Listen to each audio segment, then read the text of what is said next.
नीलम गोऱ्हेंचं वक्तव्य मूर्खपणाचं. साहित्य संमेलनातील गोऱ्हेंच्या वक्तव्याचा शरद पवारांकडून जोरदार समाचार.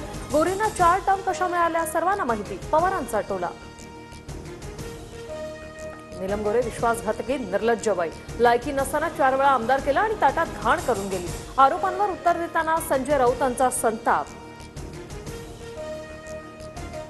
एखाद्या महिलेला निर्लज्ज म्हणताना लाज वाटत नाही का? महिलांचा अपमान करण्याचा अधिकार तुम्हाला नाही. नीलम गोऱ्हेंवरील राऊतांच्या टीकेनंतर शिरसाटांचं प्रत्युत्तर. उपसभापती नीलम गोऱ्हे लक्षवेधी लावायला किती पैसे घेतात, माझ्याकडे पुराव्यांसह सगळी माहिती. संजय राऊतांचा गंभीर आरोप. नीलम गोऱ्हेंनी आरोप सिद्ध करावेत, अन्यथा नाक घासून माफी मागावी.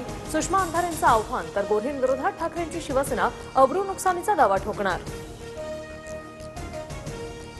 साहित्यिकांनी पार्टी लाईनच्या कमेंट टाळाव्यात. तारा भवाळकरांनी साहित्य संमेलनात मोदींवर केलेल्या टीकेनंतर मुख्यमंत्री फडणवीसांची प्रतिक्रिया.